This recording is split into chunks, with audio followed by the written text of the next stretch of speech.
Namaku Egi. Teman-teman di kontrakanku memanggilku GG. Kejadian ini terjadi ketika aku hendak pulang dari mudik saat libur lebaran.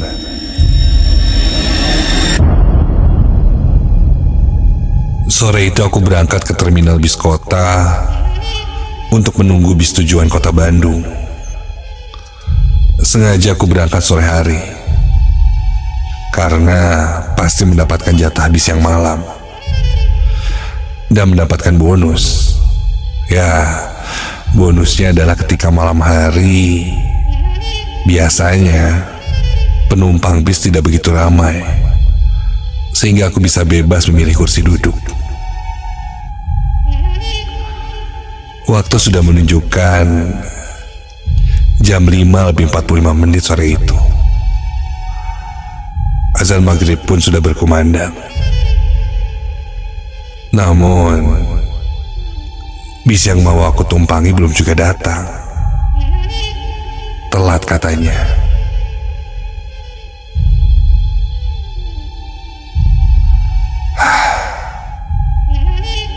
Setelah lama menunggu, bis itu pun akhirnya datang.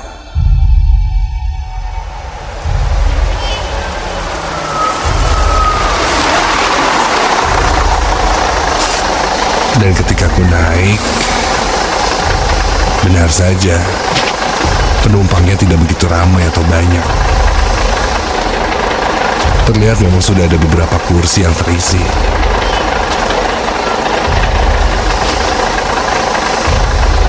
Ya kira-kira mungkin 20 orang.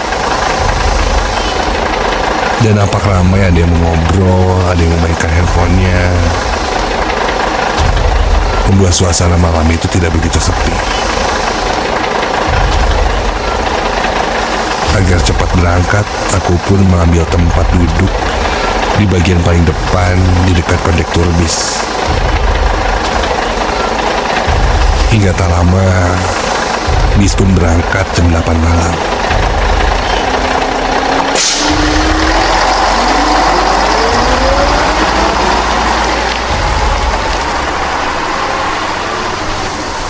Di tengah perjalanan, baru saja bis berjalan sekitar 15 km, ada yang memberi info kalau jalur yang bis kulalui itu macet di daerah Raja Pola. Ya maklumlah, harus balik.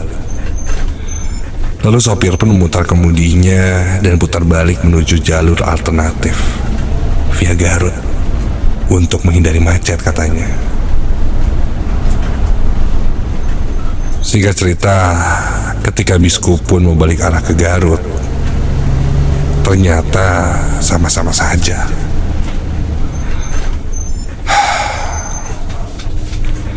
Di jalur itu pun macet.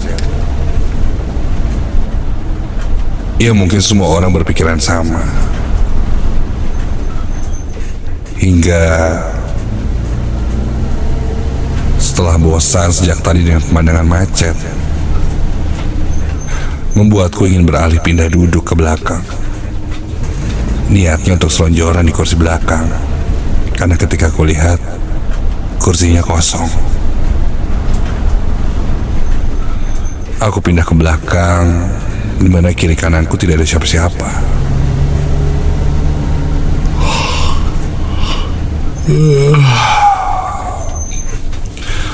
Aku mulai pejamkan mataku, dan akhirnya aku pun terlelap.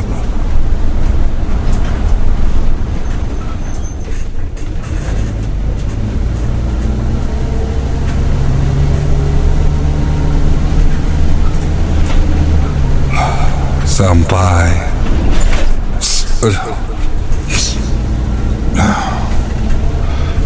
goncangan jalan membuatku terbangun.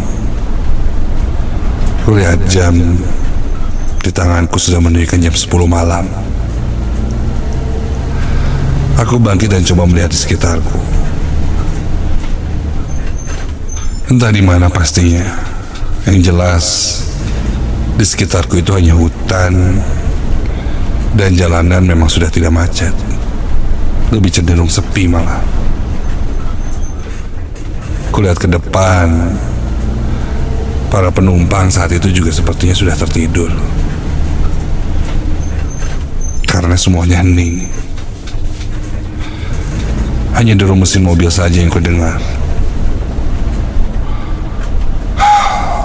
Aku pun menutup kembali mataku, karena memang terasa masih mengantuk.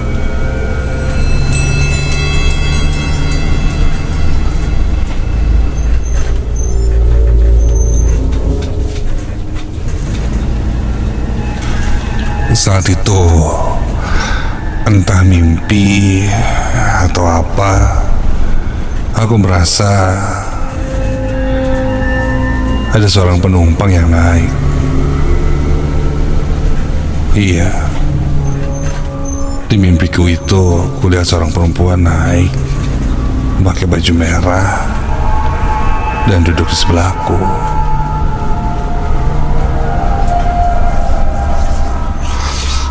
Ketika itu pun aku terbangun, dan aku sedikit kaget ketika memang di sebelahku sudah ada seorang perempuan yang duduk tepat di sebelah kiriku. Dia menggunakan baju merah dan celana jeans biru. Sepertinya memang yang kulihat itu bukan mimpi.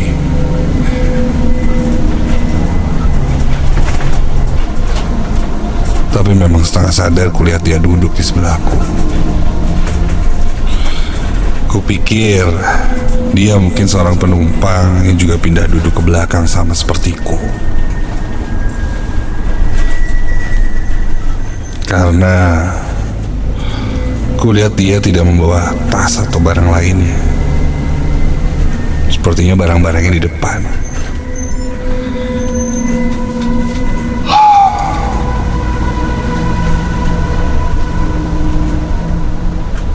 Perempuan itu terlihat melihat terus ke arah jendela luar. Penampilan perempuan itu masih muda. Sepertinya ya seumuran denganku. Aku mulai bertanya sekedar basa-basi. Mbak, mudik juga mbak? Lalu dia pun mengangguk tanpa melihat ke arahku. Oh, namun setelah ku ingat-ingat, sepertinya aku tidak melihat perempuan ini tadi. Apa mungkin dia naik dari tengah jalan ya? Tapi setauku,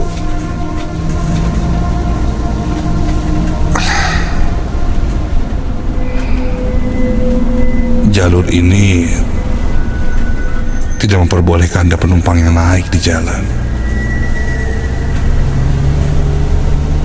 Penasaran, aku tanya lagi perempuan itu. Mbak naik dari mana? Mbak. Namun kali ini dia tidak merespon pertanyaanku. Mungkin aku membuatnya risih. Sudahlah, aku pun lanjut tertidur.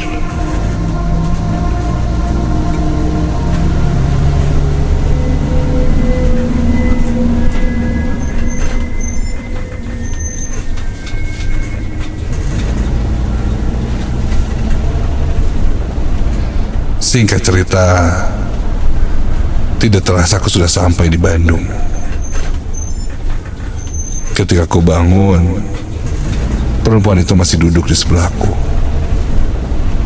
dan masih menatap ke arah jendela. Namun kali ini sepertinya dia tertidur, karena kepalanya kini sudah agak bersandar ke jendela itu.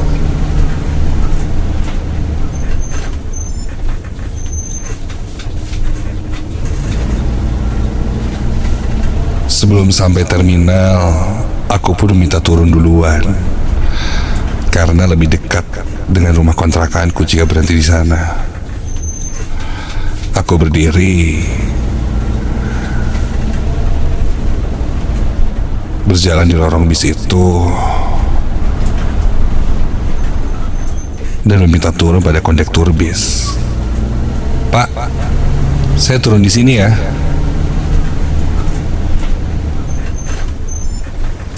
Tak lama bis pun berhenti, dan pintu terbuka. Sebelum turun, aku coba tengok lagi perempuan itu. Terlihat masih duduk di sana. Namun yang janggal, penumpang yang sebelumnya aku lihat ada sekitar 20 orang, kini terlihat lebih sedikit. Bisa kuhitung dengan jari. Mungkin hanya 5 atau 6 orang, termasuk dengan perempuan berbaju merah itu. Aku coba berpikiran positif. Mungkin beberapa ada yang turun di jalan juga seperti itu. Sudahlah. Segeralah aku turun. Jalanan tempatku turun itu cukup gelap dan sepi, karena aku lihat memang sudah hampir menjelang subuh. Setelah aku turun, bis pun pergi.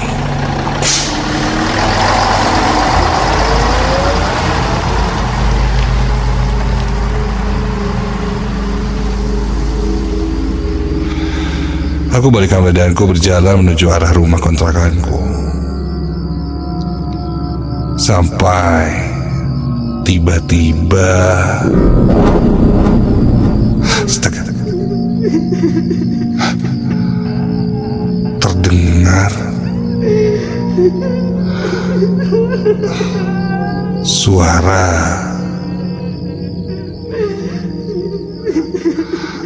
isak tangis seorang perempuan.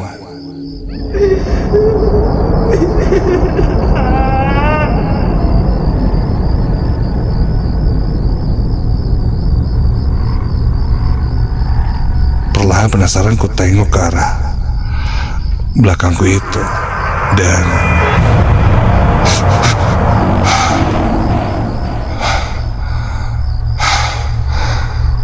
tuh, bikin kaget aja nih mbak. Ngomong dong kalau turunnya bareng. Mbak,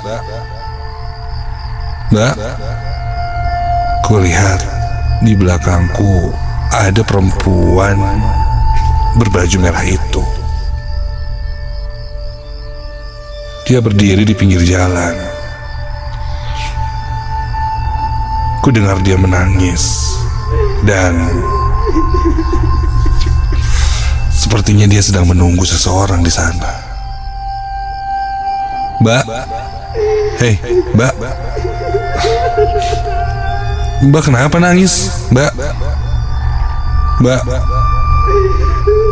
Namun dia tidak menggubrisku, malah terus menangis dan semakin menjadi. Mbak, tenang mbak. Mbak kenapa? Perempuan itu menjerit sangat keras, dan astaga, kini sosok perempuan itu perlahan berubah, dan wajahnya kini menjadi sangat menakutkan. Mukanya terlihat hancur dan rambutnya semakin memanjang. Tubuhnya juga menjadi lebih tinggi, dan sosoknya menjadi terlihat seperti kuntilanak merah. Jujur aku hanya bisa terdiam dan terkesima melihat sosok itu. Ingin sekali aku berlari, tapi aku tidak bisa. Hingga kulihat sosok itu kini kukunya semakin memanjang, dan dia mendekat ke arahku. Bau amis semerbak menyeruak, dan sosok perempuan itu memelukku. Kuku-kuku panjangnya kini terasa di tubuhku. Sambil terus menangis, sosok itu mendekapku semakin kencang hingga aku kesulitan bernafas. Hingga lama-kelamaan, suara tangisan itu berubah menjadi tertawa yang sangat menakutkan.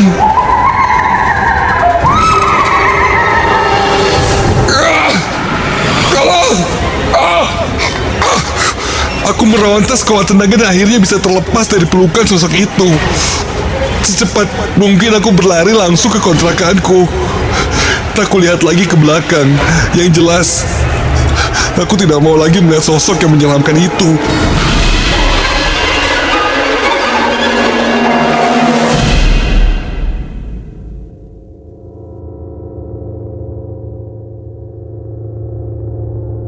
Keesokan harinya, aku coba ceritakan pengalamanku itu pada teman sekontrakanku. Dan mereka mengatakan, mungkin jalur yang kulewati itu angker. Dan kalau bertemu orang yang agak aneh selama perjalanan, jangan ditanya. Bisa jadi sosok itu mengikuti kita gara-gara kita yang membuka kesempatan untuk mereka ikut dengan kita.